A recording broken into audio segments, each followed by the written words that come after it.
네, 뉴스 시작하겠습니다. 더불어민주당 이재명 대선 후보 자신의 지역구가 있는 인천 지역을 돌면서 사흘째 수도권 표심을 다졌습니다. 국민의힘과 김문수 후보를 겨냥해서는 유세장 안전을 위해 세운 방탄 유리가 비아냥될 일이라면서 우려를 만든 건 바로 그들이라고 맞받았습니다. 이준엽 기자가 보도합니다. 민주당 이재명 후보는 인천에서 기회가 될 때마다 강조해온 해불 양수, 바다는 물을 가리지 않는다는 말을 거듭 꺼내들었습니다. 지난 대선 패배 뒤 인천 계양에서 국회의원 재선에 성공하며 제도약에 성공한 만큼 인천 시민의 이러한 통합 정신에 감사하고 또 보답하겠다고 약속했습니다. 우리 인천 시민들이 해불 양수의 정신으로 모두를 통합하고 작은 차이를 넘어서서 함께 손잡고 새로운 나라를 향해 나아가겠지요. 인천 출신 최초의 대통령이 돼 출퇴근 교통 등 몸소 겪은 문제들을 꼼꼼히 챙기겠다고도 강조했습니다. 이재명 후보는 인천의 정신이 통합이라 강조하고 K경제의 글로벌 관문으로 도약시키겠다며 지지를 호소했습니다. 하루 전 자신은 방탄조끼가 필요 없다며 비난전을 펼친 국민의힘 김문수 후보를 향해선 그들이 이렇게 만든 것이라며 이게 비아냥거릴 일이냐고 응수했습니다. 인천 출신 정치인 조봉암의 사법 살인을 거론하며 지금 이 순간에도 반란과 내란, 정적 제거 업무는 계속되고 있다고 목소리를 높였습니다. 이렇게 방탄 유리를 설치하고 이렇게 경호원들이 경호하는 가운데 유세를 해야 되는 것이 이재명 그리고 민주당의 잘못입니까? 과거 김건희 여사 연루 사건을 수사했던 이창수 서울중앙지검장과 조상원 4차장 검사를 향해선 사퇴하더라도 책임은 여전하다고 경고했습니다.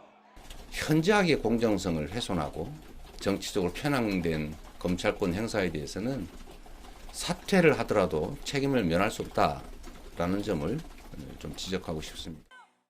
이 후보는 오늘 제주를 찾은 뒤 노무현 전 대통령 서거 16주기인 내일은 경남 김해 봉하마을을 방문할 예정입니다. YTN 이준엽입니다. 국민의힘 김문수 대선 후보는 최근 논란이 된 자신의 헌법재판소 비판 발언에 처음으로 사과했습니다.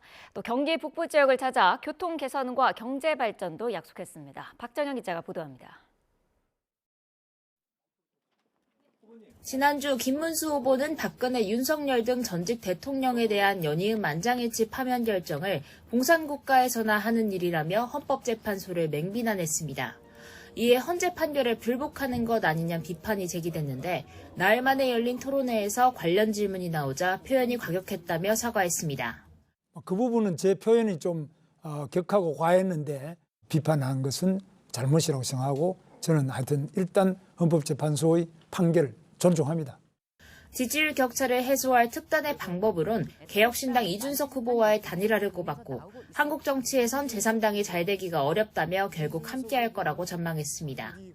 사흘 연속 수도권 유세를 이어간 김 후보, 오후에는 밀짚 모자를 눌러쓰고 직접 모내기에 나섰습니다. 청년 농업인들의 애로사항을 들으며 청년 일자리를 챙기는 행보도 빼놓지 않았습니다. 경기 북부 지역 유권자들을 상대로는 경기지사 재임 시절 업적을 강조한 맞춤형 표심 공략에 집중했습니다. 자신이 최초로 제안한 GTX를 완성해 교통 불편을 개선하고 접경 지역에 지정된 군사시설 보호나 그린벨트 등의 규제들을 풀어 경제를 살리겠다고 약속했습니다. 1시간 내로 어디든지 다 다닐 수 있게 이런 교통혁명을 이루어내는데 경기도 최고의 요지가 아직 남아있는데 저 땅에 좋은 기업들, 좋은 연구소가 방탄 유리를 세운 민주당 이재명 후보를 겨냥해선 자신은 죄를 지은 것이 없어 경호원조차 필요 없다며 차라리 안전한 감옥으로 가라고 발언 수위를 끌어올렸습니다. 방탄들도 없죠. 감옥에 앉아있으면 교도관들이 다 지켜주고 때 되면 밥도 딱딱 갖다 줘요. 김 후보는 오늘도 서울과 광명, 부천 등 수도권 지역 유권자들을 만나 바닥 민심 잡기에 집중할 계획입니다. YTN 박정현입니다.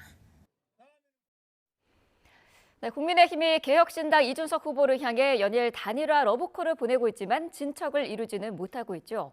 안철수 의원이 직접 찾아가기까지 했지만 이 후보는 요지부동인데 범보수 진영 지지율 정체가 계속되면 압박 수위는 더 거세질 거란 관측도 나옵니다. 강민경 기자입니다.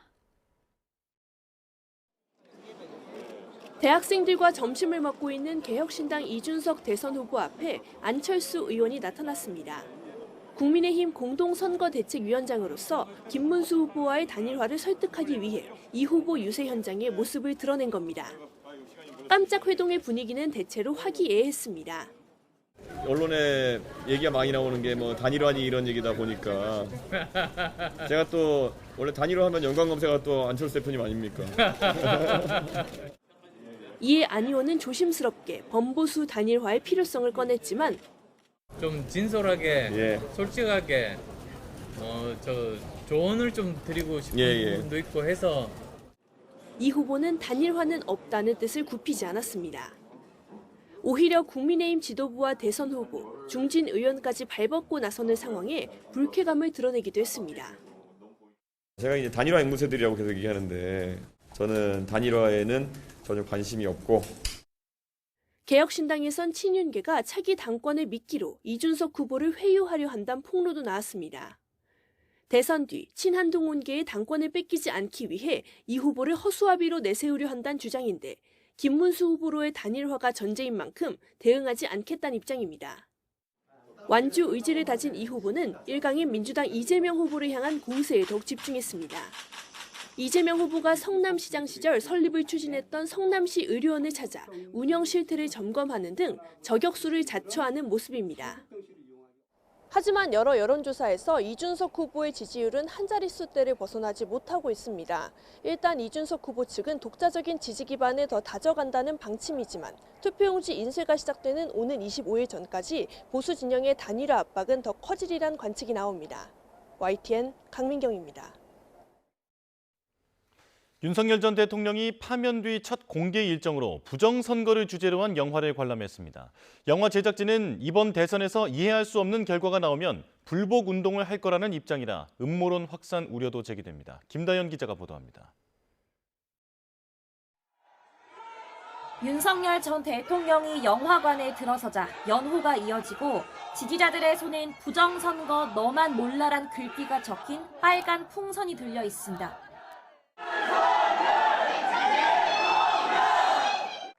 윤 전 대통령이 지난달 4일 파면된 지 47일 만에 택한 첫 공개 행보는 부정선거를 주제로 한 영화 관람이었습니다. 영화는 사전투표와 개표 시스템 조작 논란, 또 전산 개표 불신을 담고 있는데 전직 한국사 강사 전한길 씨와 이영돈 PD가 제작진으로 함께했습니다. 윤 전 대통령이 관람 요청에 흔쾌히 화답했고 그렇다고 대선을 고려한 행보는 아니라는 게 전 씨 설명입니다. 원래는 조용히 오셔가지고 이 영화를 보러 오는 2035 청년들에게 격려차 오늘 영화 보러 오신다고 저에게 통보해 왔습니다. 이 감독은 앞으로 사전투표를 없애고 수개표를 해야 한다고 거듭 강조하며 이번 대선 불복 가능성도 시사했습니다. 영화 포스터에 6월 3일 부정선거 확신한다는 문구가 크게 새겨진 것도 같은 맥락입니다. 통계적으로 이해할 수 없는 그거는 뭐 한 2, 3일이면 나오거든요. 그런 결과가 나오면 불복운동을 할 것이라는 게 저희 입장입니다. 관객은 청년 세대가 눈에 띄게 많았는데 계엄 선포 장면이 나오자 객석에선 환호가, 탄핵 선고 땐 욕설이 터져나오기도 했습니다. 윤 전 대통령은 때때로 끄덕이며 영화에 공감하기도 했는데 대체로 담담한 표정을 유지했고 취재진나 별도 입장 표명은 없었습니다. 하지만 대선을 2주도 안 남긴 시점에서 부정선거 영화를 택한 건 그 자체로 메시지란 지적도 있습니다. 강성 지지층을 상대로 음모론 확산을 부추기는 대선 개입 의도 아니냐는 주장도 나옵니다. YTN 김다연입니다. 윤 전 대통령의 부정선거 영화 관람을 두고 국민의힘 내부에선 상대방 선거를 돕는 꼴이다. 지금은 자중해달라는 볼멘 목소리가 터져나왔습니다. 공개 행보를 대선 개입으로 규정한 민주당은 윤 전 대통령이 있을 곳은 영화관이 아닌 감옥이라며 맹공을 퍼부었습니다. 이어서 김차리 기자입니다. 임명 이후 줄곧 윤 전 대통령 자진 탈당을 요구했던 국민의힘 김용태 비상대책위원장. 윤 전 대통령은 당과 무관한 사람이라며 선을 그으면서도 부정선거 영화 관람이 부적절한 행동이었다고 지적했습니다. 저희 당하고는 이제는 관계가 없는 분이라고 제가 말씀을 드리겠습니다. 계엄에 대한 반성과 자중을 하셔야 할 때가 아닌가 생각이 듭니다. 친한계 인사들을 중심으로 온 반성 없는 모습이 어처구니 없고 한심하다거나 당이 살고 보수가 거듭나려면 다시 구속해야 한다는 등 원색적인 비난의 목소리도 나왔는데 한동훈 전 대표 역시 당이 극단 세력들과 손잡는 건 자멸의 지름길이라며 직격탄을 날렸습니다. 반면 김문수 후보는 선관위가 관련 의혹을 해소해야 한다며 직접적인 평가를 자제하는 모습이었습니다. 선거관리위원회의 선거관리나 부정선거 의혹을 완전하게 일소할 수 있도록 최선을 다해서 노력을 하겠습니다. 민주당은 윤 전 대통령의 영화 관람을 대선 개입 시도로 규정하며 비판 수위를 끌어올렸습니다. 내란 우두머리 피의자는 영화관이 아닌 감옥으로 보내야 한다며 내란이 아직 끝나지 않았다고 날을 세웠습니다. 그 선거 시스템으로 본인이 선거에 이겼는데 부정선거라고 하면 어떻게 되는 겁니까? 잘 이해가 안 되네요. 윤 전 대통령 자진 탈당을 계기로 지지율 반전을 노리던 국민의힘은 이번 윤 전 대통령 행보가 행여 중도회원 확장에 악영향을 미치진 않을지 촉각을 곤두세우는 분위기입니다. YTN 김철입니다. 어제 대선 후보 경쟁력에 이어 오늘은 전국 현안을 중심으로 YTN이 실시한 여론조사 결과 전해드리겠습니다. 먼저 윤석열 전 대통령의 국민의힘 탈당과 관련해 의견을 물었는데 56%가 긍정적으로 평가했습니다. 그 방식이 자진 탈당이 아닌 국민의힘 차원의 제명이나 출당조처였어야 한다는 의견도 절반을 넘었습니다. 임성재 기자의 보도입니다. 지난 17일 윤석열 전 대통령의 국민의힘 자진 탈당을 어떻게 생각하는지 물었습니다. 긍정적으로 본다가 전체 응답자의 56%로 부정적으로 본다는 답변 28%를 앞섰습니다. 긍정 답변이 우세한 경향은 지지 정당을 가리지 않았는데 특히 국민의힘 지지층에서 긍정평가가 상대적으로 더 많았습니다. 이념 성향별로도 보수층이 중도층이나 진보층에 비해 윤 전 대통령의 탈당을 긍정적으로 봤습니다. 지역별로 보면 보수 강세 지역으로 꼽히는 대구 경북 지역에서 10명 중 7명 이상이 탈당을 긍정적으로 봐 상대적으로 높은 수치를 기록했습니다. 윤 전 대통령의 탈당이 국민의힘 대통령 후보인 김문수 후보 지지율엔 어떤 영향을 미칠 거로 예상하는지도 살펴봤습니다. 별다른 영향이 없을 것이란 반응이 58%로 가장 많았고 긍정적인 영향이 있을 것 26%, 부정적인 영향이 있을 것 11% 순이었습니다. 중도층과 무당층을 따로 떼어내 살펴보면 60% 이상이 별다른 영향이 없을 거라고 내다봤습니다. 긍정적인 영향이 있을 거라는 답변은 여러 정당 중 국민의힘 지지층에서 상대적으로 높게 나타났습니다.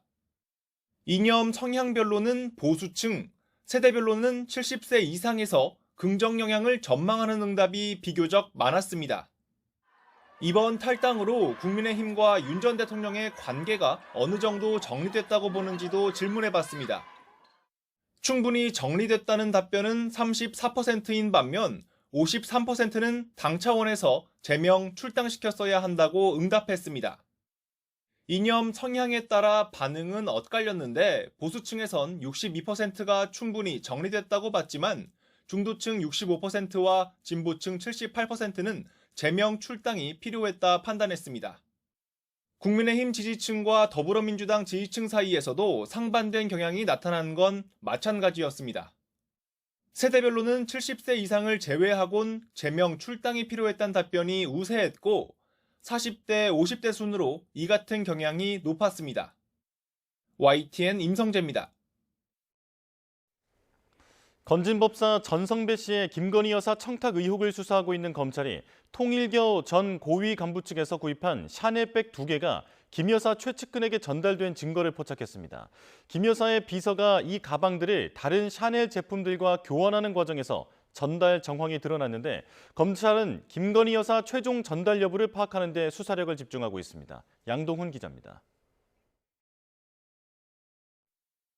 최근 샤넬 코리아를 압수수색한 검찰은 통일교 전 고위 간부 윤모 씨 측이 적어도 샤넬 가방 2개를 구입한 이력을 확인했습니다. 윤 씨가 건진법사 전성배 씨에게 김 여사 선물 명목으로 다이아몬드 목걸이, 천수삼 농축차와 함께 전달한 것으로 의심되는 가방들입니다.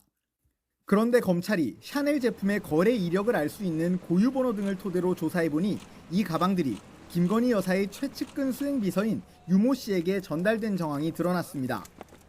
김 여사 비서 유 씨가 이 가방들을 샤넬 측에 들고 왔고 웃돈까지 줘가며 다른 제품 등으로 교환한 사실이 확인된 겁니다. 유 씨가 샤넬 제품을 교환한 시점은 지난 2022년 4월과 7월로 두 개의 가방 가격은 각각 1,000만 원 안팎인 것으로 알려졌습니다. 이에 대해 건진법사 전 씨는 검찰 조사에서 평소 알고 있던 유 씨에게 자신이 웃돈을 줘가며 샤넬 가방 2개 교환을 부탁했고 이후 돌려받았다고 진술한 것으로 전해졌습니다. 통일교 전 간부 윤 씨에게 샤넬 가방 2개를 받긴 받았지만 다른 물건들처럼 돌려받은 다음에 잃어버렸다는 주장입니다. 통일교 청탁으로 김 여사한테 목걸이랑 금품 전달한 거 인정하시나요? 유 씨도 검찰 조사에서 코바나 콘텐츠 시절부터 인연이 있던 전 씨의 부탁으로 가방을 교환해 준 것일 뿐이라고 말했습니다.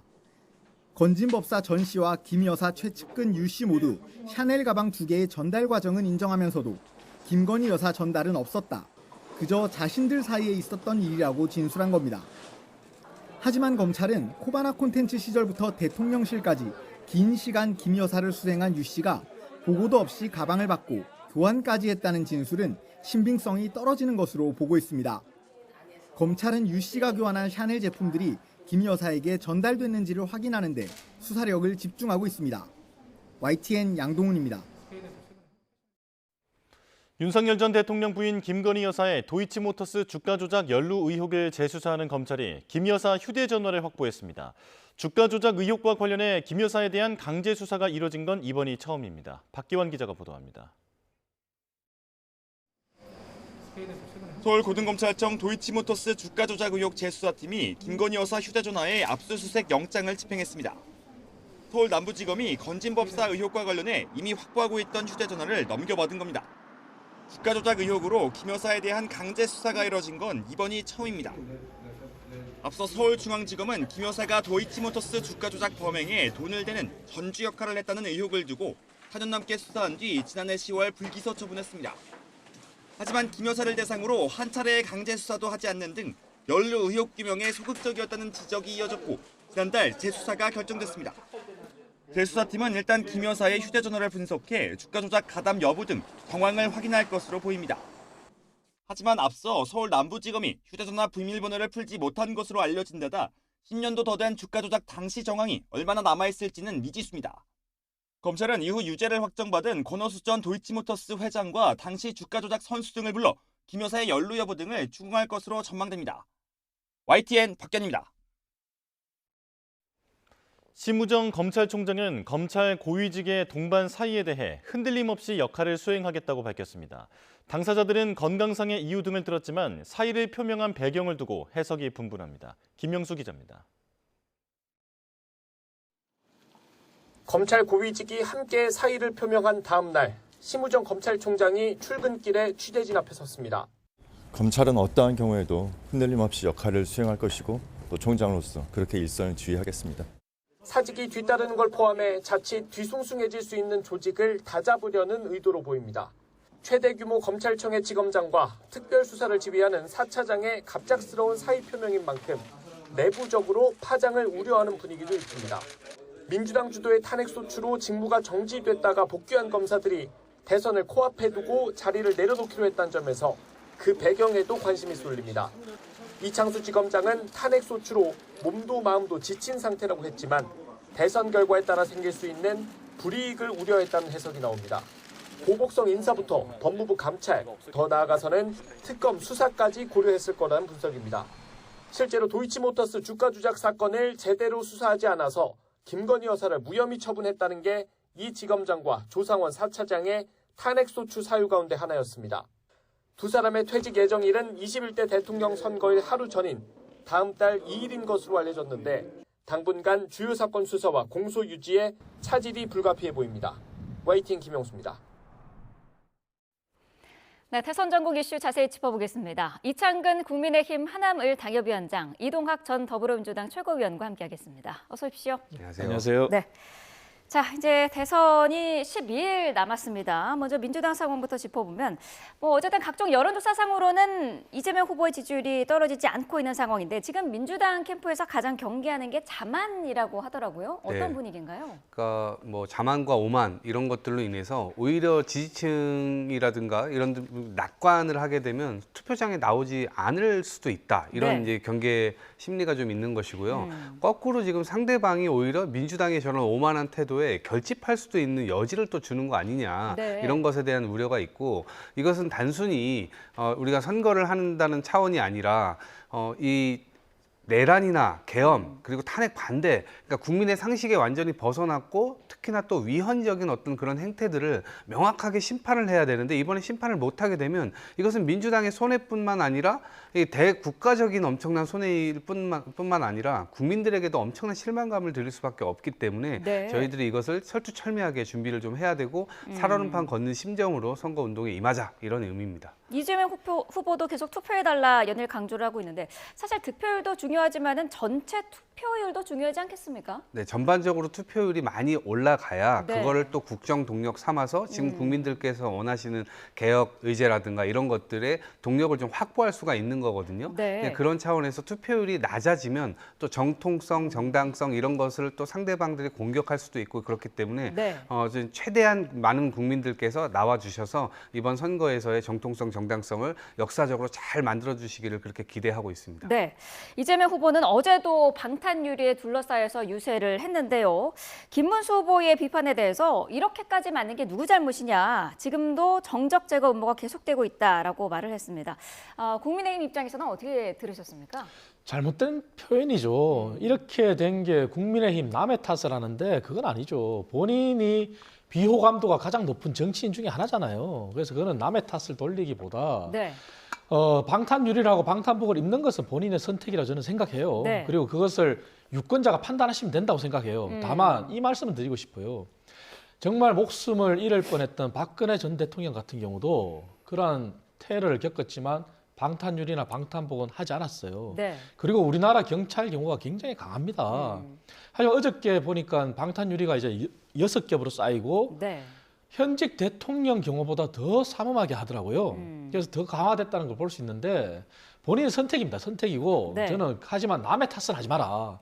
그리고 예전의 모습을 보더라도 박근혜 전 대통령은 이재명 후보보다 더한 테러를 당했지만 그러진 않았다. 네. 그럼 이렇게 된다면 역설적으로 경찰의 경우를 또 못 믿겠다는 거잖아요. 왜냐하면 대통령실의 경호처의 경우를 요청했어요.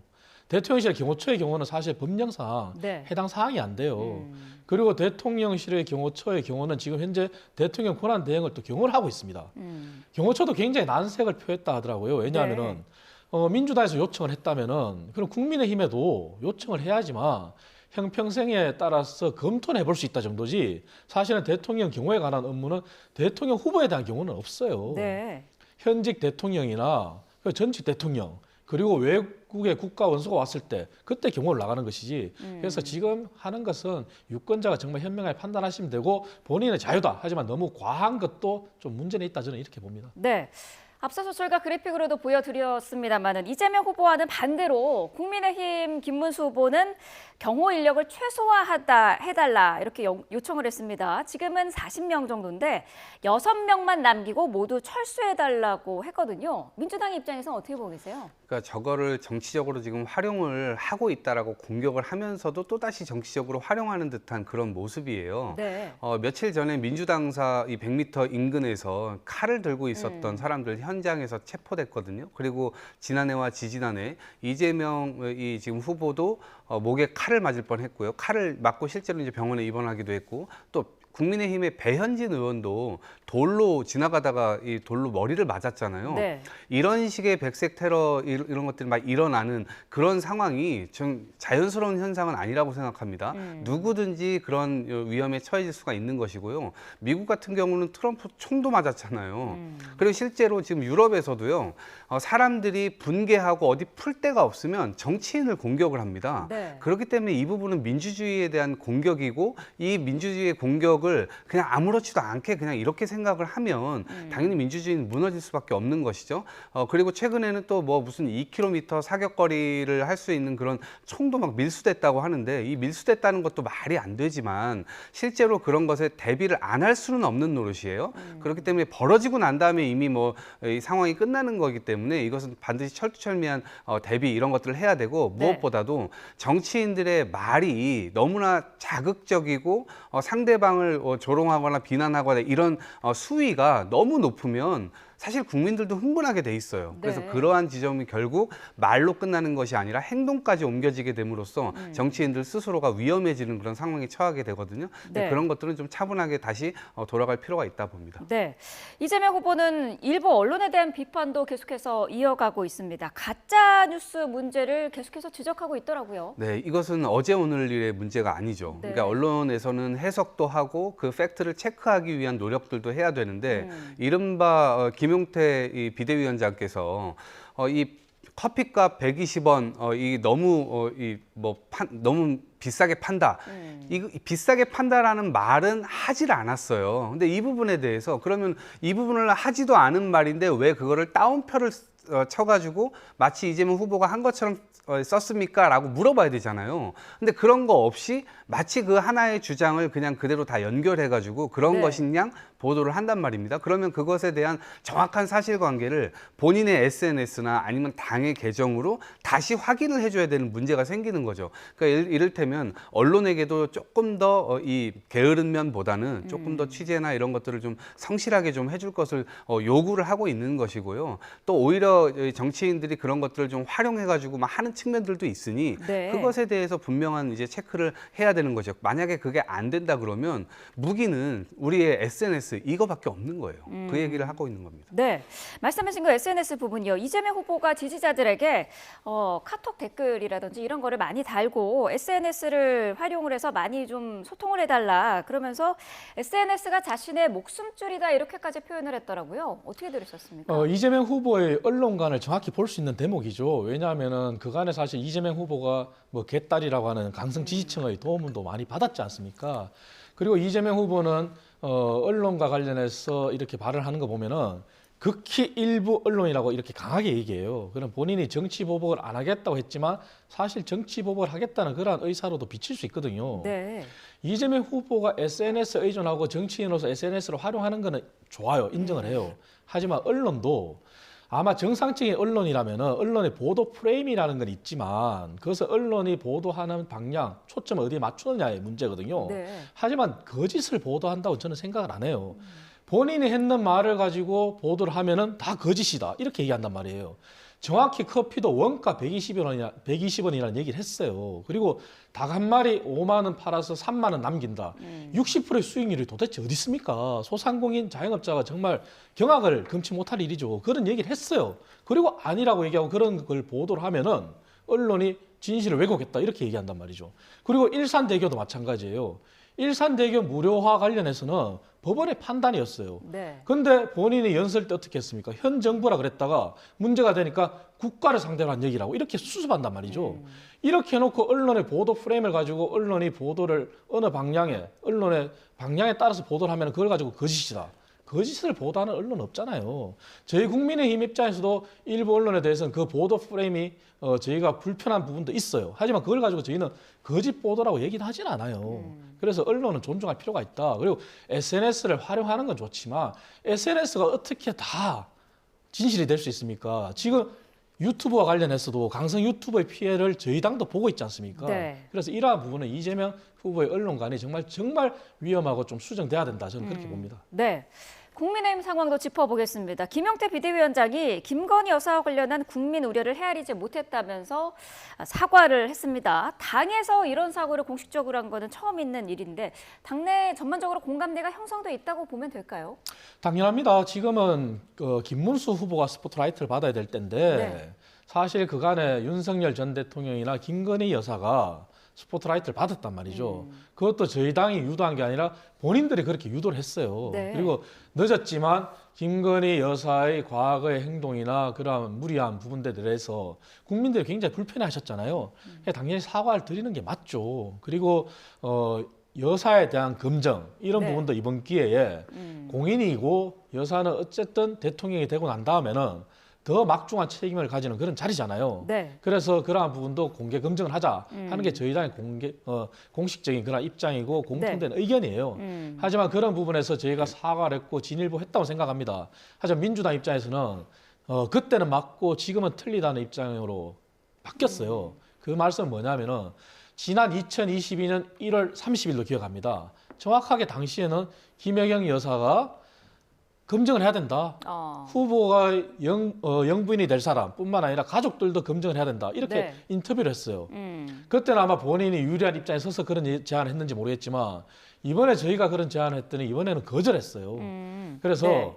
이번에 김용태 비대위원장 얘기한 것처럼 이미 소 잃고 양간 고치는 그런 격이 아니라 사전에 이러한 부분들도 과거에 그런 제안을 민주당이 먼저 했다면은 네. 지금이라도 검증을 해야 된다. 그리고 저희는 그 검증에 앞서서 사과를 공식적으로 드리고 그 잘못을 인정한 겁니다. 그래서 이 단계에서 여야가 함께 진일보에서 한 단계 나아가자는 그런 입장입니다. 네.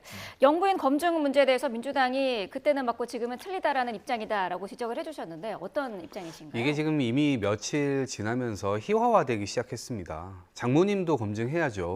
예, 그리고 딸도 검증해야 됩니까? 아들도 검증해야 됩니까?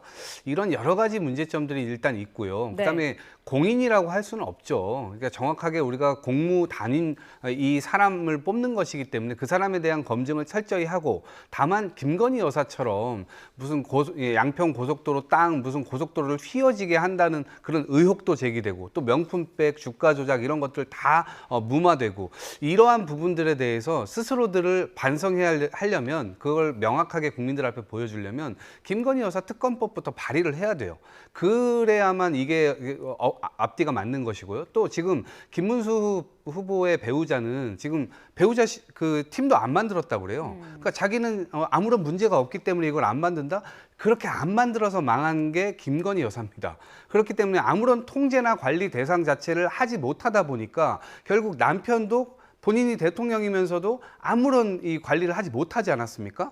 마치 뒤에서 김건희 여사가 시키는 듯한 그런 느낌마저 국민들이 가졌단 말이에요. 아주 모멸감을 느꼈어요. 그렇기 때문에 지금 배우자 선거를 하는 게 아니고 후보자 검증을 하고 있기 때문에 네. 그 후보자는 국민의 선택을 받은 만큼 충실하게 본인의 가족들을 잘 통제하고 관리할 이 책임과 의무가 있는 것이죠. 네. 그거를 본인들 스스로가 방기해 왔고 또 오히려 그렇게 나갈 때 국민의힘에서는 아무런 소리도 하지 못했습니다. 지금도 뭐 명품백 지금 2개 받았다 어쨌다 지금 건진법사와 명품백이 막 샤넬백이 막 이렇게 같이 나오지 않습니까? 키워드로 이러한 문제들에 대해서 본인들의 어떤 단순한 그냥 나와서 젊은 비대위원장이 반성한다 이렇게 얘기를 할 게 아니라 그거는 국민들이 아무도 안 속죠. 그렇기 때문에 본인들이 그 잘못을 바로잡는 방법은 먼저 김건희 여사 특검법부터 발의하셔라 이 말씀 드립니다. 어제 3가지 대안도 제시를 하지 않았습니까? 검증 절차도 마련을 하고 친인척 등 그 주변 인사에 대한 감찰을 또 강화하겠다 이런 내용들도 들어있었는데 이 부분에 대해서는 어떻게 평가하세요? 그럼 기본적으로 지금 윤석열 정부 들어와서 이 감찰반 아예 임명조차 안 했잖아요. 그러니까 사실은 그 역할을 하라고 그 제도를 만들어 놓은 겁니다. 그런데 그 역할을 하지도 않고 이제 와가지고 그걸 한다? 당연히 저희 정부 들어오면 그런 부분들은 당연히 충실하게 이행이 될 거고요. 민정수석이나 다 그런 것들을 하라고 하는 건데 처음에 민정수석이 아예 자리를 없애버렸잖아요. 그러니까 다 그것이 드러날까 겁내서 혹은 이 의혹이 완전히 이제 현실로 드러날까봐 그런 것들을 걱정했던 것 같은데 이게 공식적으로 정해져 있는 어떤 그런 루트 이런 것들은 그대로 잘 지키면서 하는 게 중요하다라고 생각하고요. 네. 혹시라도 민주당이 이번 선거에서 이긴다면 당연히 그런 부분들은 철두철미하게 할 겁니다. 왜냐하면 윤석열 정부가 어떻게 무너지는지를 봤기 때문에 그런 건 국민의힘에서 강조하지 않아도 저희들 스스로가 알아서 잘 할 것이라 봅니다. 네. 윤석열 전 대통령은 어제 영화 관람을 했더라고요. 이게 부정선거 음모론에 관한 내용이 담긴 다큐멘터리 영화였는데 국민의힘 내부에서도 이거를 좀 불편하게 보는 시각이 많은 것 같아요. 그렇죠. 적절하지 않죠. 윤석열 전 대통령의 행보는 지금 주목을 받을 수밖에 없습니다. 네. 그리고 본인이 계엄과 탄핵의 결과에 대해서 사과조차도 지금 하지 않았지 않습니까? 사실 일반 국민 정서와는 굉장히 동떨어진 상황이죠. 지금은 저희 당이 과거를 반성하고 미래로 나아가고 있는데 계엄에 대해서는 분명히 사과를 드렸고 네. 그리고 김문수 후보도 탄핵과 관련해서 본인의 과거 발언이 잘못됐다고 인정을 했어요. 그리고 네. 현재의 8대0 판결을 존중한다. 탄핵에 대해서 승복을 한 겁니다. 그리고 남은 마지막 허들이 이제 윤석열 전 대통령인데 윤석열 전 대통령 탈당을 했으면은 사과를 하는 게 맞습니다. 그리고 그 사과를 토대로 본인 침묵하는 게 맞습니다. 하지만 침묵을 하지 않고 계속 영향력을 발휘하기 위한 그런 행보를 하고 있단 말이죠. 네. 진짜 잘못된 거죠. 그래서 저는 아마 윤석열 전 대통령과 김건희 여사에 대해서 과거에 그렇게 옹호라고 했던 우리 당내의 친윤들, 전현직 의원들도 지금은 목소리를 내야 된다고 생각합니다. 네. 왜? 김문수 후보의 당선을 위해서 국민의힘이 바뀌는 모습을 위해서 본인들이 그러한 결자해지를 해야 돼요. 하지만 그분들도 지금 침묵하고 있어요. 그렇기 때문에 당내가 지금 자중질환에 빠지고 마치 당내가 혼란을 일으키고 친한계만 발언하는 그런 형태가 되고 있는데 네. 그게 아니고 당내에서 이제 목소리를 내야 됩니다. 그리고 지금은 윤석열 전 대통령과 김건희 여사가 스포트라이트를 받아야 될 시기가 아닙니다. 그리고 저희가 더 반성을 하고 나아가야 되는데요. 그런 측면에서 본다면은 저희 당은 이제 마지막 허들이다. 그래서 김문수 후보도 좀 더 적극적으로 그런 목소리를 내야 되고 네. 그래서 남은 기간이 정말 얼마 남지 않았어요. 그리고 민주당이 만들고 싶어하는 그러한 프레임에 김문수 후보가 더 이상 빠져들지 않으려면은 우리 당도 빠져들지 않으려면은 지금이 마지막 기회라 저는 생각합니다. 그래서 지금은 윤석열 전 대통령을 넘어서 김문수와 이재명의 시간입니다. 그래서 김문수와 이재명의 싸움에서 미래를 보고 유권자들이 판단할 수 있게끔 저희 당이 나아가야 된다고 저는 생각하고요. 네. 그리고 여사 문제와 관련해서도 하나만 더 첨언드리면은 네. 저희는 이미 사과를 했어요. 그러니까 민주당이 지적하는 부분도 충분히 수용할 수 있어요. 왜? 과거에 저희들이 못했던 부분을 사과했기 때문에. 하지만 김정숙 여사에 대한 사과를 민주당이 과거에 했나요? 안 했단 말이에요. 인도의 타지마을을 혼자서 그렇게 방문하고 이런 부분들을. 그래서 민주당이 만약에 집권한다면은 저희 김용태 비대위원장이 제안한 안을 다 수용한다면은 좋습니다. 하지만 그렇게 될지는 모르겠어요. 지금도 검증을 안 받겠다고 하는데 과연 승리한 다음에 바뀔까요? 그래서 지금 부분도 미래를 바라보는 그러한 유권자들 현명한 판단이 저는 필요하다고 생각합니다. 네. 윤석열 전 대통령의 영화 관람과 관련해서 김문수 후보가 이런 반응을 했더라고요. 선관위에서 이런 여러 가지 의혹이 제기되는 거에서 해명의 노력을 해야 했다. 부정선거 의혹이 사라지도록 자신의 최선의 노력을 다하겠다라고 밝혔습니다. 어떻게 들으셨습니까? 네, 우선 김정숙 여사 관련돼서는 최근에 무혐의 나왔다는 말씀 드리고요. 처음부터 애초부터 좀 무리한 공세였다 이렇게 보고요.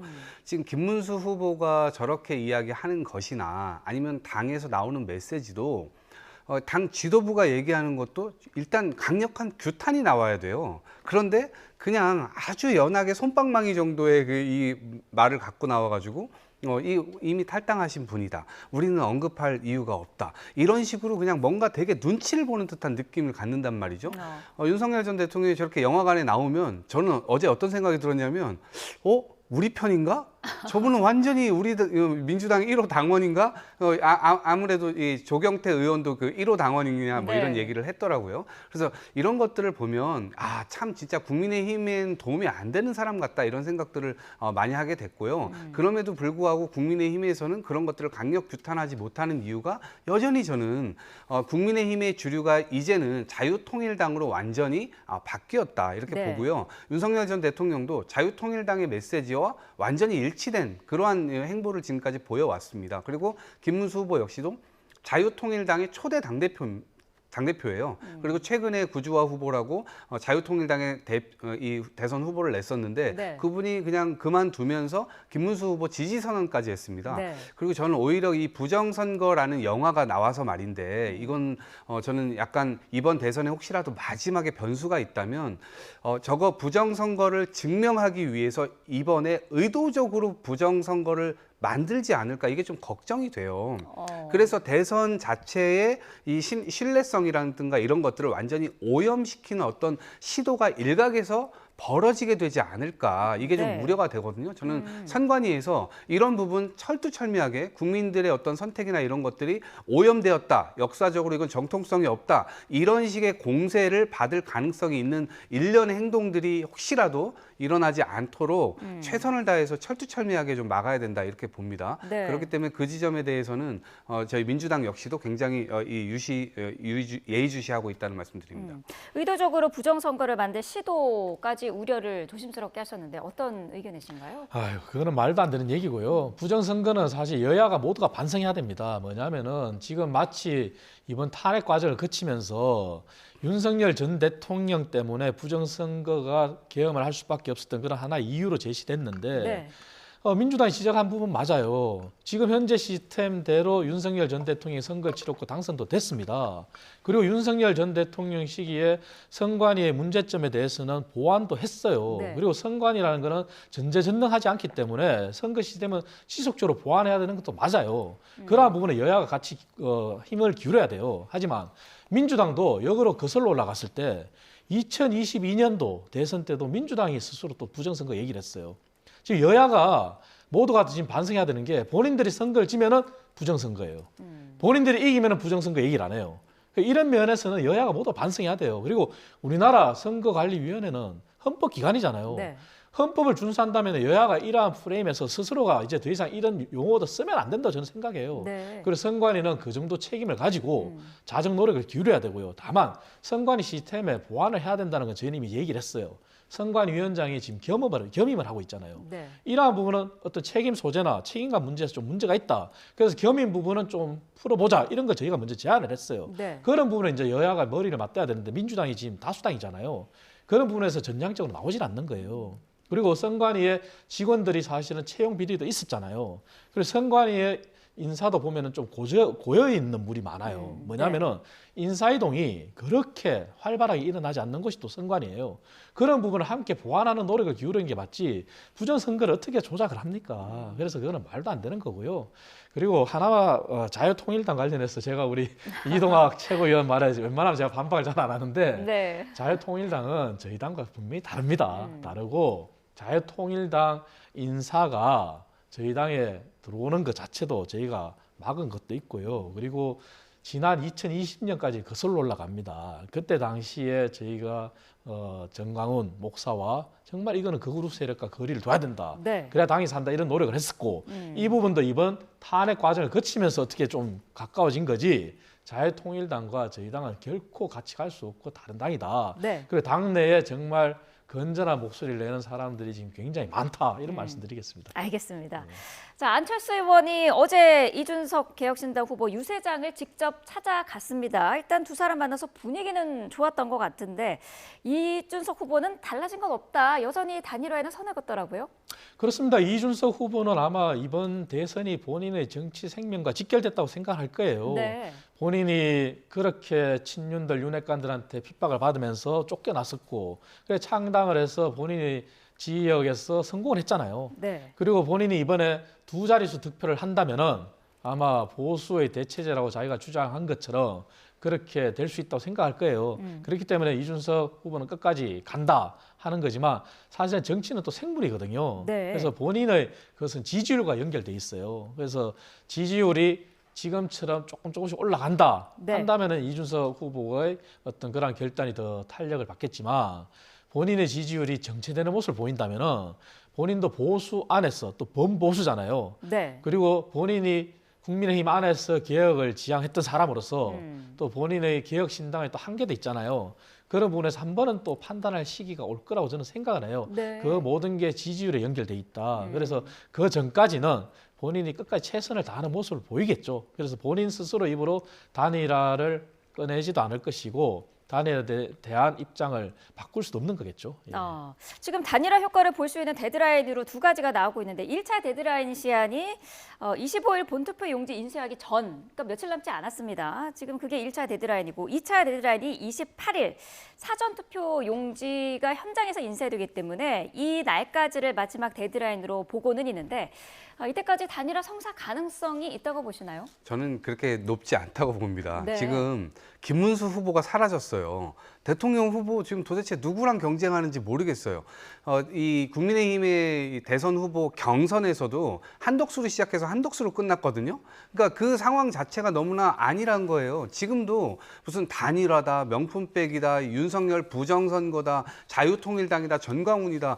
이게 변죽만 오히려 그들이 주인공처럼 느껴지고 김문수 후보는 철저한 그 엑스트라처럼 느껴지거든요. 그러니까 그리고 안철수 후보는 자기의 어떤 존재감을 과시하기 위해서 남의 선거운동하는데 지금 난입을 한 거거든요. 그러니까 자기가 마담뚜입니까? 왜 주선을 합니까? 본인이 뭔데요? 그러니까 이런 생각을 다 하게끔 만들기 때문에 국민의힘에서는 약간 긍정적 이슈나 이런 것들이 논쟁이 안 되고 네. 부정적 이슈로만 모든 것들이 다 논쟁이 되기 때문에 이 지점에서 과연 국민들이 다시 그들에게 표를 줘야 될 이유가 뭐지? 어떤 비전을 갖고 있지?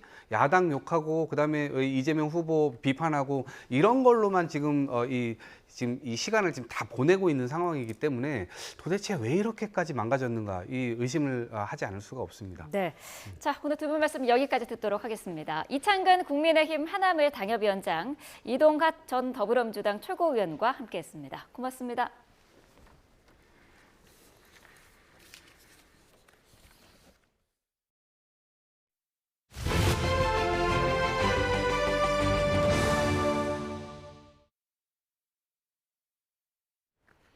네, 오늘 어제처럼 폭염과 열대야 수준은 아니지만 여전히 평년 기온을 웃도는 더위가 이어지겠습니다. 기상청은 오늘 아침 기온은 대부분 20도 안팎으로 어제와 비슷하겠지만 낮부터는 북쪽에서 찬 공기가 점차 내려와 어제보다는 더위가 다소 누그러질 것으로 보인다고 밝혔습니다. 또 북쪽에서 내려오는 비구름 영향으로 새벽에는 중부에, 오후에는 남부에 5에서 20mm의 비가 내리겠다고 덧붙였습니다. 네, 이번에 찾아온 이른 더위의 원인은 열풍을 틀어놓은 듯 남쪽에서 덥고 습한 바람이 계속해서 불어왔기 때문입니다. 지난해도 이 남풍이 여름 전부터 시작돼 폭염과 열대야가 최장 기록을 세웠는데 올여름 더위의 예고편은 아닐지 우려됩니다. 김민경 기자입니다. 하루 전 35도에 이르는 폭염에 이어 열대야에 버금가는 밤더위가 찾아오고 또다시 한낮 30도를 웃도는 더위까지. 벌써 여름 같은 날씨가 찾아온 원인은 남쪽에서 불어든 더운 바람입니다. 우리나라 남쪽에서 다량의 수증기가 유입되고 있습니다. 이 남서풍은 낮에는 강한 햇볕과 함께 기온을 끌어올리고 밤에는 열이 잘 빠져나가지 못하게 해 밤낮으로 모두 덥게 만든 원인입니다. 한여름을 방불케 하는 높은 습도도 밤사이 기온이 떨어지는 걸 막는 데 영향을 미쳤습니다. 최근 아침마다 해안가에는 짙은 안개가 끼고 곳곳에 이슬비가 내리는 등 습한 날씨가 이어지고 있는 건 바다에서 만들어진 안개, 이른바 해무 때문입니다. 늦은 봄철에는 남쪽에서 올라온 따뜻하고 습한 공기가 상대적으로 차가운 바다 위를 지나게 됩니다. 이 과정에서 공기의 아랫부분이 급격히 식으며 수증기가 응결돼 안개가 만들어지는데 이 안개가 바람을 타고 내륙까지 들어오면서 습도가 높아지는 겁니다. 이번 주 때를 앞당겨온 더위는 오래가지 않겠지만 일부 전문가들은 올여름 폭염과 열대야가 예사롭지 않을 거라고 내다봤습니다. 이제 뜨거운 공기가 남풍이나 남서풍 계열로 들어오면은 기온은 많이 올라갈 수밖에 없죠. 여름에 밤더위, 열대야도 굉장히 많이 나타날 것을 보고 있고요. 굉장히 더울 것이다. 그렇게 예상을 합니다. 5월 계절의 여왕이라는 별칭과는 달리 요동치는 날씨. 기상청은 오는 금요일 공식적인 여름 기상 전망을 발표할 예정입니다. YTN 김민경입니다. 중국 본토와 홍콩에 이어 타이완까지 중화권을 중심으로 코로나19가 다시 번지고 있습니다. 관광지로 유명한 싱가포르와 태국 등에도 빨간불이 켜졌습니다. 베이징 강정규 특파원입니다. 지난 11일부터 17일까지 타이완에서 코로나19 응급진료 환자가 19,097명으로 집계됐습니다. 일주일 전 9,978명 대비 88.2% 늘어난 숫자로 6주 연속 증가세입니다. 이대로라면 다음 달 중순 6만 5천여 명으로 정점을 찍고 7월 말쯤 돼서야 잦아들 거로 전망됩니다. 타이완에선 올해 들어서만 코로나19 중증 환자가 330명 발생했고 이 가운데 47명이 숨졌습니다.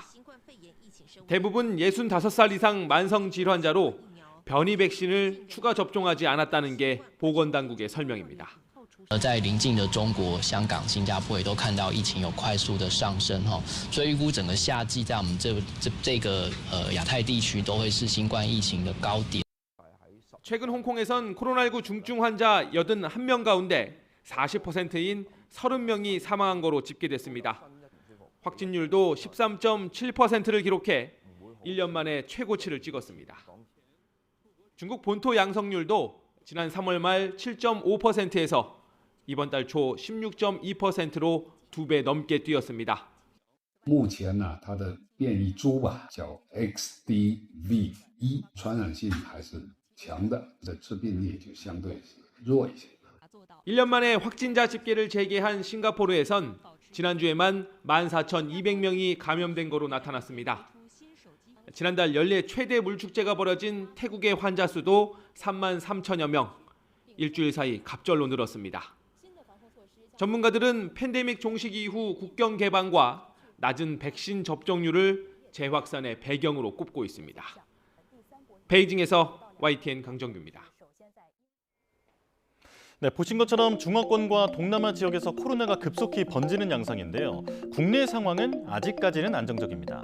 질병관리청에 따르면 지난 4일에서 10일 코로나 입원 환자는 146명으로 전주보다는 늘었지만 전체적으로 보면 우상향은 아니죠.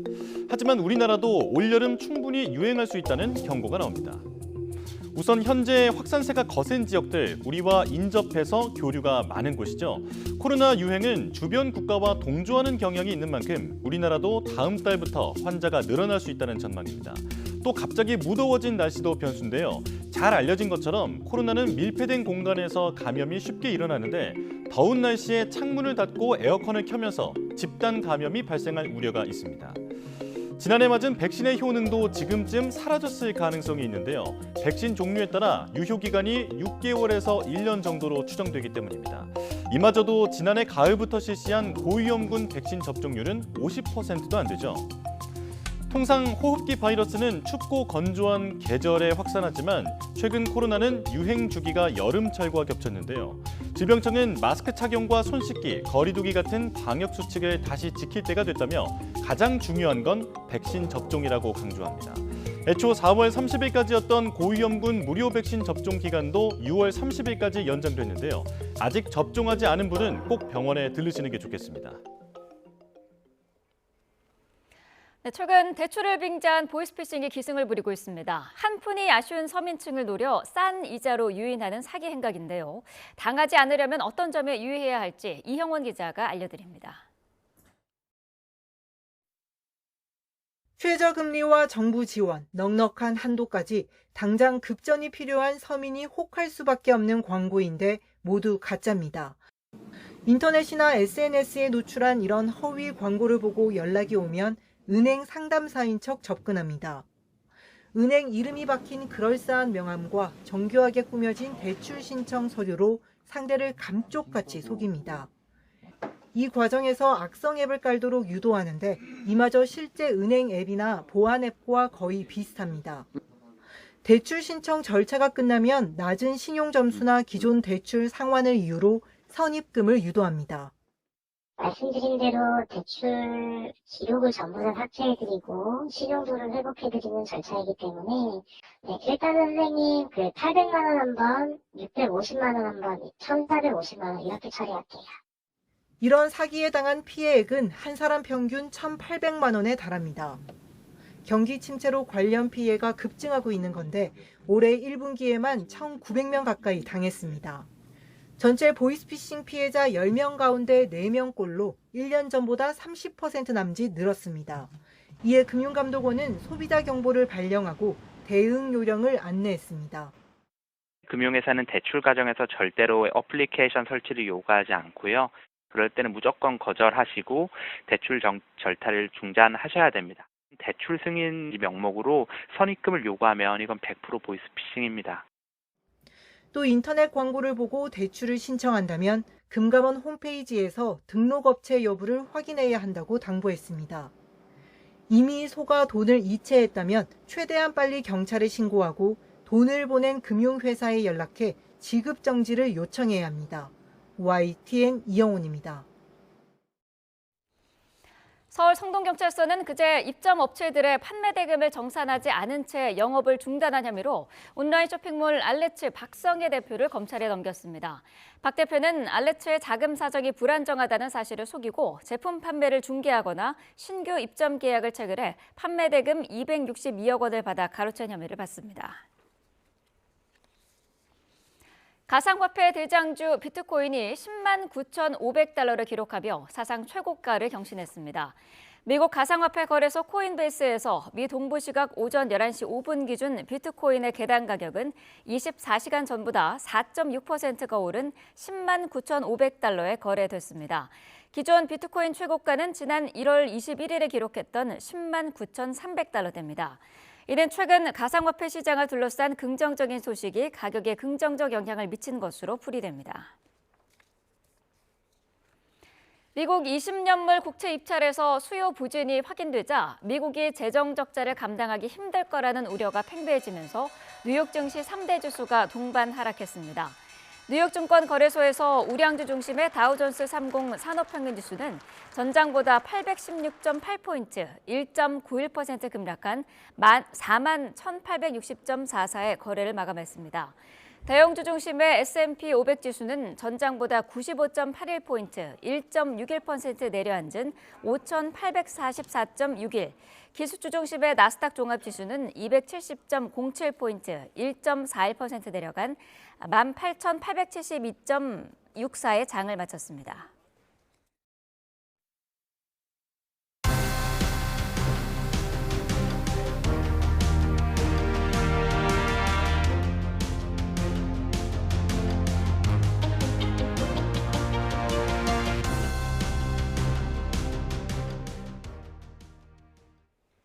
제21대 대통령 선거가 12일 앞으로 다가왔습니다. 더불어민주당 이재명 후보는 제주와 경남 지역을 찾아 유세에 나서고 국민의힘 김문수 후보는 나흘째 수도권 집중 공략을 이어갑니다. 국회 연결합니다. 김다연 기자. 네, 국회입니다. 네, 각 당의 일정부터 정리해 주시죠. 네, 우선 더불어민주당 이재명 후보는 이번 선거운동 기간 중 처음으로 제주를 찾습니다. 오후에는 경남 양산시로 자리를 옮겨서 집중 유세를 이어갑니다. 내일은 경남 김해 봉하마을로 가 고 노무현 전 대통령 16주기 추도식에 참석합니다. 문재인 전 대통령도 퇴임 이후 3년 연속 추도식에 갔던 만큼 두 사람의 만남이 이뤄질지 주목됩니다. 국민의힘 김문수 후보는 나흘째 수도권 유세를 이어가는데 특히 본인이 내리 3선 의원을 했던 지역구인 경기도 부천을 찾아 초심에 호소합니다. 잠시 뒤엔 정치개혁 관련 긴급 기자회견을 열고 개헌안을 구체적으로 발표한다는 계획입니다. 이어 한국거래소에서 선대위 현장 회의를 주재하는데 이른바 오늘의 행보는 정치, 경제 판가리의 방점이 찍혔다는 게 캠프 설명입니다. 뒤이어선 대한상공회의소에서 경제 5단체장과 미국발 관세 전쟁 대책을 논의하고 오후에는 대한의사협회 회장단을 만납니다. 개혁신당 이준석 후보는 조금 뒤 9시부터 최원일 전 천안함 함장과 대담을 갖습니다. 이 후보는 앞서 지난 2월 대선 출마 선언 때도 천안함 폭침을 대표적 음모론의 사례로 언급하며 정치가 음모론과 같은 반지성 행태를 벗어나야 한다고 주장한 적이 있습니다. 이후에는 인하대학교 학생들과 만나 청년층 표심 잡기를 이어가고 오후에는 주한 미국 상공회의소 대담에 참석합니다. 네, 사전투표는 일주일밖에 남지 않았습니다. 각 당의 선거 전략도 전해주시죠. 네, 민주당은 친 이재명 연대와 외연 확장에 집중하고 있습니다. 그런데 간밤에는 김대남 전 대통령실 행정관의 캠프 합류를 두고 혼선이 이어졌습니다. 김 전 행정관은 지난해 전당대회 당시 한동훈 전 대표를 향한 공격을 진보 성향 매체에 요구했다는 이른바 공격 사주 의혹의 중심에 있던 인물입니다. 하지만 윤석열 정부 대통령실 참모 출신으로는 처음 이재명 캠프에 합류한 사실이 알려지며 갑론을박이 벌어지자 하루도 되지 않아 결정을 철회했습니다. 김 전 행정관은 입장문을 통해 지금은 제자리로 돌아가야 할 때라며 김문수 후보를 지지하고 조용히 일상으로 돌아가겠다고 밝혔습니다.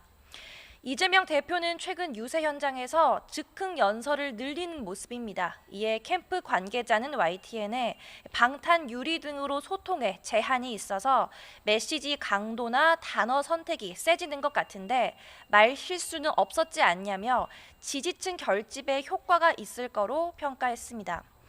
국민의힘은 반 이재명 연대를 기치로 따로 또 같이 전략을 펼치고 있습니다. 우선 한동훈 전 대표는 최근 부산과 대구를 찾은 데 이어 오늘은 충북 청주와 강원 원주에서 지원 유세를 이어갑니다. 홍준표 전 시장을 설득하기 위해 하와이로 갔던 김대식 유상범 의원은 어제 귀국했는데 선대위 참여는 안 하지만 김문수 후보에 대한 확실한 지지를 확답받았다는 게 이들 설명입니다. 남은 건 개혁신당 이준석 후보와의 단일화 여부인데 이 후보는 정치공학적 단일화는 신경 쓰지 않는다며 여전히 미적지근한 반응을 보입니다. 국민의힘 선대위 관계자는 YTN과 통화에서 우리 힘으로 당선 가능성 안에 들어야 이 후보도 합류하지 않겠느냐며 지지율이 상승 추세를 타서 5%포인트만 올리면 승산이 있을 거로 내다봤습니다. 사실상 투표용지가 인쇄되는 25일 전이 단일화의 1차 마감 시한이니만큼 당 차원의 설득 작업이 이어질 전망인데요. 김용태 비대위원장은 오늘 국정운영 구상 등을 밝힐 거로 알려졌는데 단일화를 고려한 메시지가 담길지 주목됩니다. 지금까지 국회에서 YTN 김다현입니다. 네, 검찰이 김건희 여사의 각종 의혹에 대해서 동시다발적인 수사를 벌이고 있습니다. 이고은 변호사와 구체적 내용 짚어보겠습니다. 어서 오십시오. 안녕하세요. 네. 자, 지금 보니까 서울 남부지검, 고등검찰청, 중앙지검까지 김 여사 관련 수사를 동시다발적으로 하고 있는데 각각 어떤 의혹들을 집중하고 있는지 설명을 먼저 해주시죠. 네, 서울 남부지검 같은 경우에는요, 이 건진법사죠, 이 전성배 씨 관련한 의혹을 들여다보고 있습니다. 또 서울 고등검찰청 같은 경우에는 이미 이제 앞서 서울중앙지검이 이 디올팩 수술할지, 도이치모터스 이 주가 조작이랄지 이런 김건희 여사 관련된 이 사건에 있어서 불기소 처분을 내린 바 있는데요. 네. 이에 대해서 고검에서는 항고가 접수가 됐고 고검 스스로 다시 재수사하겠다는 결정을 내렸습니다. 따라서 이 도이치모터스 사건에 대해서 다시 한 번 더 서울 고검에서 들여다보고 있습니다.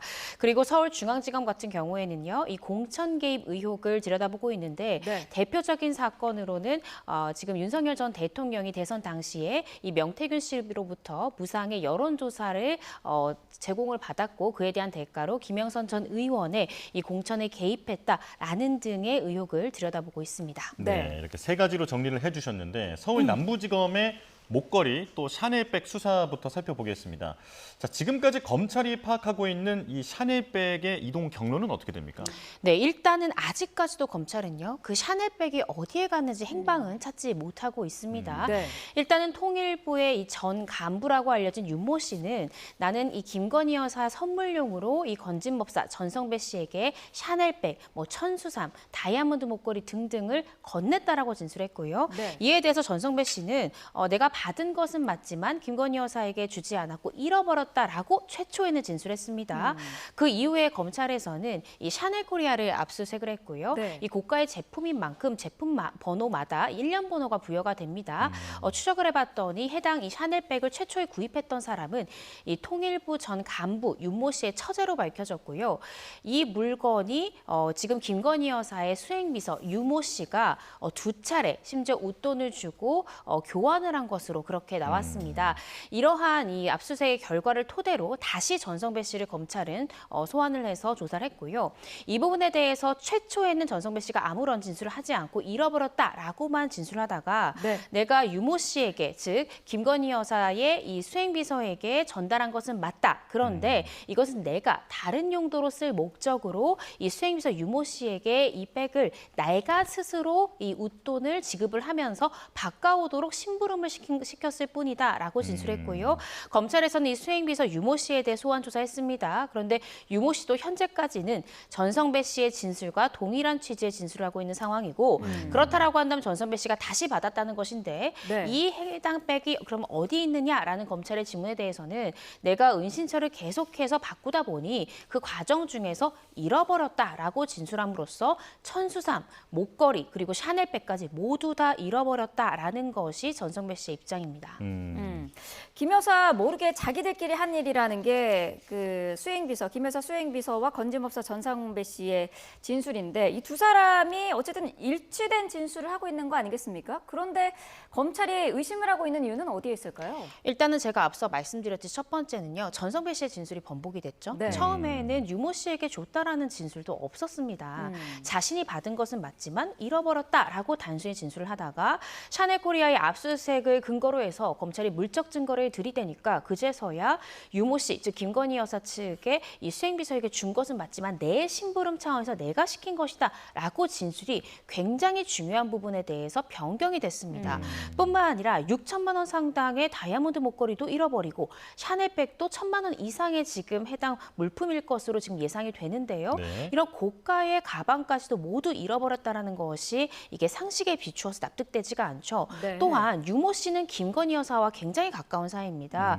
김건희 여사가 영부인이 되기 전 이 코바나 콘텐츠부터 김건희 여사를 수행했던 비서이고 직원이었거든요. 그렇다라고 한다면 김 여사에게 어떠한 보고 없이 유모 씨가 김 여사의 수행비서임에도 불구하고 전성배 씨의 심부름을 했다라는 것이 쉽사리 납득되지 않는 지점이 있습니다. 그리고 이 바꾼 횟수도 우리가 주목해 볼 필요가 있다고 생각이 드는데요. 예. 보통 우리가 어떤 가방을 선물로 받으면 본인이 직접 바꿀 경우엔 한 번만 교환하는 것이 통상입니다. 왜냐하면 본인이 직접 가서 그 부분에 대해서 디자인이라는 걸 변경을 할 수 있기 때문인데 두 번이나 변경했다는 것은 어쩌면 유모 씨가 아니라 이 제3자의 의향에 마음에 들지 않아서 첫 번째 교환했는데 마음에 들지 않아서 다시 한 번 더 바꿔와라고 지시를 받고 교환했을 가능성도 우리가 추론해 볼 수 있는 것이거든요. 그렇다라고 한다면 그 제3자가 과연 전성배 씨일까라는 것에 의문점이 찍힌다라는 것도 있고요. 네. 또 심지어는 이 검찰이 지금 수사를 해보니까 전성배 씨와 윤모 씨 간의 대화가 포착이 됐는데 이 김건희 여사가 물건을 잘 받았다더라라는 취지의 문자, 대화가 오간 점까지 고려해봤을 때 이것은 단순히 전성배 씨의 어떤 사적인 심부름이라고 보긴 어렵다라고 검찰은 현재 보고 있습니다. 예, 진술이 번복된 점도 있고 또 상식적으로 이해되지 않는 부분도 많다 이렇게 네. 짚어주셨는데 자 그런데 검찰은 김 여사를 보좌해온 또 다른 인물 정모 전 대통령실 행정관에게 소환을 통보했습니다. 이 사람은 왜 부른 겁니까? 네, 현재 김건희 여사 측에서는 이 정모 행정관 같은 경우에 어떠한 이해관계도 없는데 왜 부르느냐라는 어떻게 생각하면 불만 섞인 입장을 표명하고 있습니다. 네. 따라서 소환 요구에 불응할 것이다라는 입장까지 밝히고 있는데요. 그런데 정모 씨 처음 등장한 인물이 아닙니다.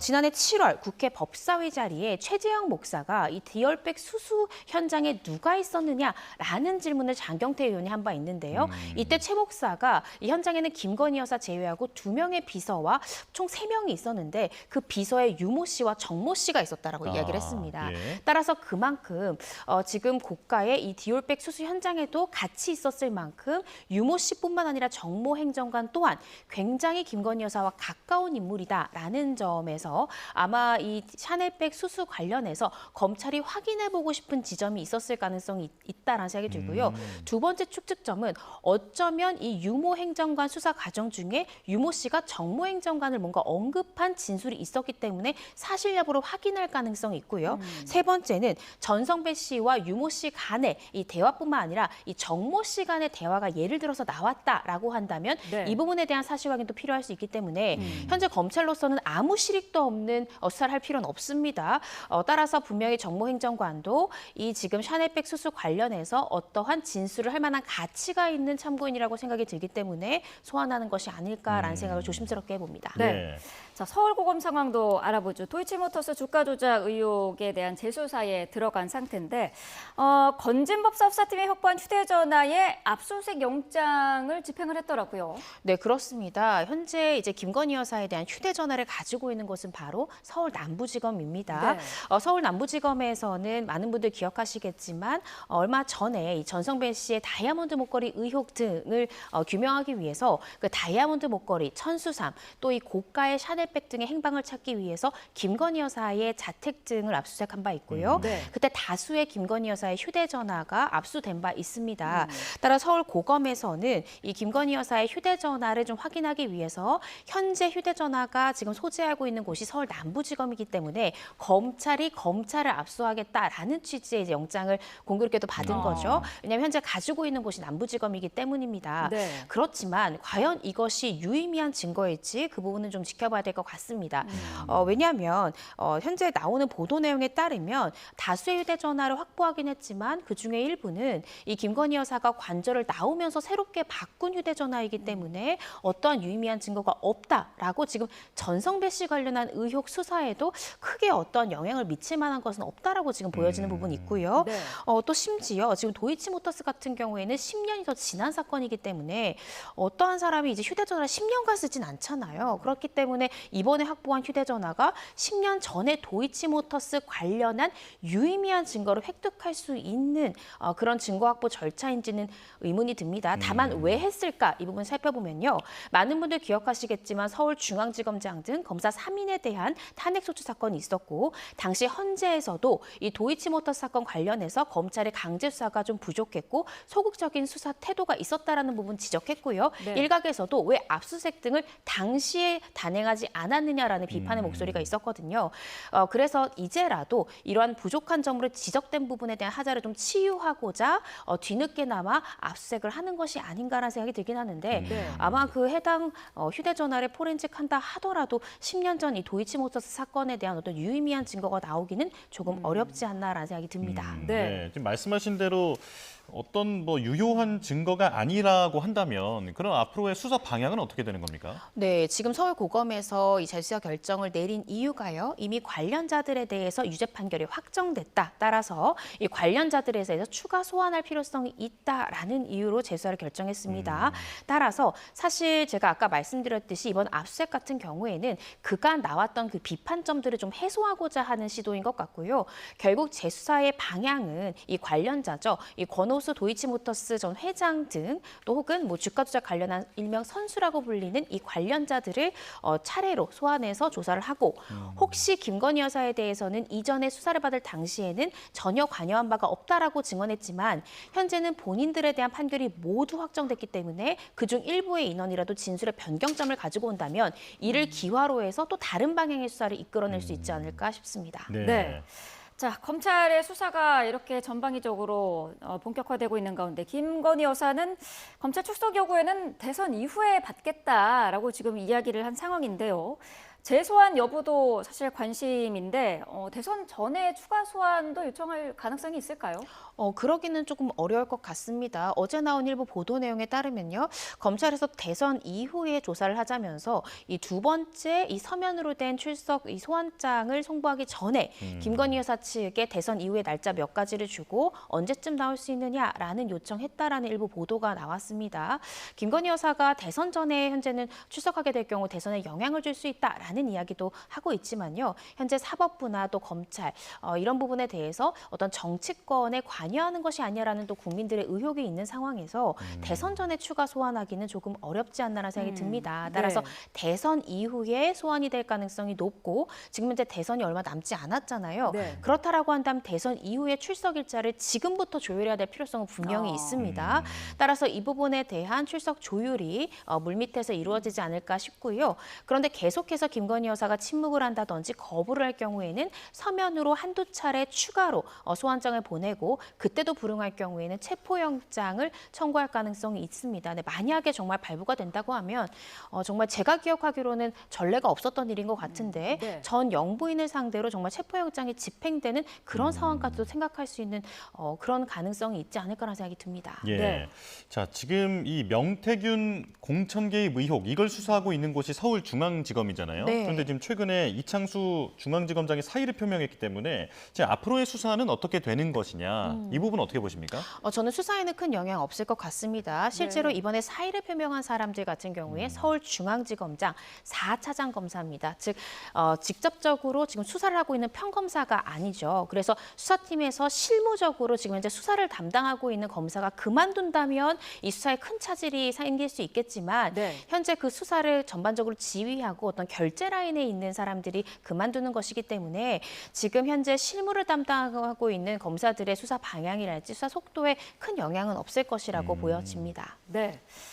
검찰 출신이기 때문에 이 부분을 좀 여쭤보면은 지금 검찰 고위직이 동반 사이하는 이 시점도 대선을 앞두고 있는 시점이라서 좀 여쭤보면 그 검찰 내부 분위기가 좀 뒤숭숭할 것 같기도 하거든요. 네, 그렇습니다. 물론 이번에 사의를 표명한 인물들 같은 경우에는 건강상의 이유, 네. 뭐 탄핵 심판을 겪으면서 여러 가지 힘들었다라는 이유를 토로하고 있지만 검찰 내부에선 다양한 목소리가 나오고 있습니다. 물론 개개의 목소리가 전부를 대변한다고 할 수는 없지만요. 네. 지금 현재로서는 가장 강력한 대선 후보가 이재명 후보로 지금 거론되는 만큼 정권이 바뀔 가능성 배제할 수 없습니다. 이런 상황에서 정권이 바뀌게 될 경우에 결국 도이치모터스 사건 등을 불기소 처분했던 검사들에 대해서 감찰이 진행될 가능성이 있고요. 만약 그렇다라고 한다면 심지어 또 그 과정 중에 만약에 비의 사실이 발견된다라고 하면 징계위가 열릴 수도 있는 상황이고요. 네. 만약에 징계로 해임될 경우에는요, 이 퇴직금이나 연금에도 영향을 받지만 지금 변호사법에 따르면 결격 사유를 보시면 징계로 해임된 사람 같은 경우에는 3년간 변호사 생활을 못합니다. 이런 부분들을 종합적으로 고려했을 가능성도 있지 않느냐라는 일각의 목소리도 있습니다. 그래서 정확한 원인이 정확한 어떻게 생각하면 사직을 결정하게 된 사유는 지금 현재 뭐 이창수 중앙지검장이랄지 조상원 차장검사가 알겠지만 여러 가지의 점들을 고려한 선택이 아니겠느냐라는 목소리도 흘러나오고 있습니다. 네. 이 실제 사직은 법무부가 사표를 수리해야 이루어지는 거잖아요. 네. 그렇다면 수리를 하지 않을 가능성도 있는 겁니까? 그럴 가능성은 없을 것 같습니다. 현재 뭐 내부적으로 징계위가 열려서 징계를 받고 있는 상황도 아니고요. 네. 현재로서는 어떠한 비의 사실도 나오지 않은 상황이기 때문에 사직 의사를 표명을 했을 때 사직 사표가 그대로 수리될 가능성이 대단히 높다라는 생각이 들고요. 현재 사직 일자가 지금 보도 내용에 따르면 6월 3일 대선 하루 전인 6월 2일에 아마 사직이 예정됐다라는 것을 봤을 때 사표가 수리될 가능성 대단히 높다라고 생각이 듭니다. 네. 자, 룸살롱 접대 의혹을 받는 지기현 부장판사. 어제 경찰 수뇌부 내란 재판은 그대로 진행을 했는데 민주당이 사진을 공개한 이후에는 아직 입장은 따로 내놓지 않고 있는 상황이죠? 네, 그렇습니다. 사실 지난 윤 전 대통령 공판 당시에는요, 재판 시작 전에 그간의 이 지기현 판사를 둘러싼 이 이른바 술접대 의혹에 대한 본인의 입장을 이야기했죠. 자신은 그러한 접대 받은 사실 없고 평소에 삼겹살과 소맥을 즐겨 마신다라는 이야기를 했는데 네. 어제 있었던 경찰 수뇌부 내란 재판에 대해서는 재판 시작 전 그리고 후에도 어떠한 입장도 표명하지 않았습니다. 아마 이 부분에 대해서 일일이 재판 전에 입장을 표명했다가는 사실상 내란 관련한 재판이 거의 이틀에 하루꼴로 열리는데 계속해서 지기현 판사에 대한 입장을 표명하는 자리가 될 수도 있고 또 현재 대법원 윤리감사실에서도 빠르게 조사하고 있기 때문에 이런 부분들에 대해서 일일이 입장을 밝히지는 않은 것으로 보여집니다. 네. 자, 그런데 그 지판사의 사진을 보면 다른 인물들도 함께 포함되어 있지 않습니까? 네. 이 동석자들의 신원을 밝히는 것도 필요할까요? 네, 그렇습니다. 일단은 지판사 관련한 이 의혹 관련해서는요, 3가지의 단계를 밟아야 됩니다. 일단 첫 번째는 해당 룸살롱이 해당 주점에서 과연 향응을 제공받았느냐 이 부분이 규명되어야 됩니다. 단순히 그 주점을 갔다고만 해서 어떤 징계 사유가 된다든지 어떤 법 위반이 되는 건 아니기 때문에 그 해당 장소에서 어떠한 향을 받았는지 첫 번째 규명을 해야 되고요. 두 번째는 만약에 향응을 받았다면 그것이 100만 원 이상의 향응이었는지 이 부분을 밝혀야 됩니다. 1회에 100만 원 이상을 초과하는 향응이나 금품을 받은 경우에는 그 명목, 직무 관련성 전혀 무관하게 청탁금지법 위반으로 처벌될 수 있기 때문에 두 번째 단계로는 이 부분을 규명을 해야 되고요. 세 번째로는 과연 직무 관련성이 있는지, 대가성이 있는지 이 부분까지 규명된다면 이 형법상 뇌물죄까지도 처벌될 수 있어서 이 총 3단계의 입증을 거쳐야 되는 그런 상황입니다. 네. 자, 전국 법관대표회의의 안건도 최근에 정해졌습니다. 이재명 민주당 후보의 선거법 위반 사건을 대법원이 이례적인 속도로 판결한 그 논란을 다루기로 했는데 회의 자체가 소집되지 못할 수도 있을 거다라는 예상도 있었습니다만 지금 내부 상황은 어때요? 좀 조심스러운 분위기인 것 같거든요. 네, 그렇습니다. 지난 20일에요. 양건 두 가지로 정리했다라고 하면서 네. 이 재판 독립 침해 우려 그리고 재판 공정성 준수 이 두 부분에 대해서 집중적으로 안건을 제시하겠다라고 이야기했습니다. 그러면서 20일에는 사실상 이번 회의 안건에서 이 후보의 판결 절차의 당부에 관한 의견 표명하지 않겠다라고 밝혔는데요. 네, 이 부분에 대한 어떤 논의가 이루어질지는 조금 더 지켜봐야 될 것 같습니다. 네, 알겠습니다. 지금까지 이고은 변호사와 함께했습니다. 고맙습니다. 고맙습니다. 네, 국민의힘 김문수 대선 후보가 정치개혁을 주제로 긴급 기자회견을 열고 있습니다. 현장으로 가보도록 하겠습니다. 여러분 반갑습니다. 오늘 제가 정치개혁을 발표하는데 제가 부족한 점이 많기 때문에 우리 손학규 선배님께서 같이 저희를 도와서 정치개혁도 하시고 또 여러 가지 저희에 대한 부족한 점을 지도해 주시기 위해서 오늘 오셨습니다. 저는 손학규 선배님은 저희 대학교의 학생운동의 선배이시고 또 직접 공장에 들어가셔서 노동 현장에도 계시고 또 선배이시고 또 빈민운동이나 여러 부분에서 선배이십니다. 제가 도지사를 나올 때도 우리 손 선배님한테 그 도지사 그거 하는 게 좋습니까? 이렇게 물어보고 그러니까 뭐 한번 해볼 만하긴 하다고 그러셔서 그때는 사실 손학규 선배님이 도지사를 한 번 더 하셔야 된다. 그런데 단임으로 마치시고 바로 이제 대통령 후보로서 떠나셨는데 그 뒷자리를 제가 이어서 저는 매우 수월하게 처음에 도지사가 되었습니다. 앞에 잘 닦아 놓으셨기 때문에 제가 수월하게 됐고 제가 하던 많은 사업이 거의 손학규 선배님이 시작하거나 구상을 다 해놓으신 거를 받아서 제가 8년 동안 완성하거나 또는 완성 못한 것도 있는데 정말 여러 가지로 경기도 발전을 위해서 많은 일을 하시고 또 저에게 많은 것을 남겨주셔서 제가 그만큼 일을 할 수 있었다는 점을 말씀을 드립니다. 그리고 무엇보다도 본인이 기성정치에 물들지 않고 새로운 정치의 길을 가야 되겠다. 그런 생각을 많이 하셔서 그동안에 많은 시도도 하시고 많은 또 노력을 하셨습니다. 그래서 저에게는 아마 운동권에서의 그 생각만이 아니라 국회의원으로서도 또 광명에서 국회의원 하신다. 국회의원으로서 또 도지사로서 그리고 이론적으로도 뭐 옥스퍼드 정치학 박사시니까 여러분 아시는 것처럼 우리나라 최고의 정치학계의 가장 석학이시고 서강대학 교수로서 아마 우리 조영술 대변인도 직계 제자인 것 같은데 오늘 딱 뵙더니만 무조건 선생님하고 달라오는데 정말 많은 제자도 양성을 하셔서 훌륭한 역량을 가지신 우리 손학규 선배님을 모시겠습니다.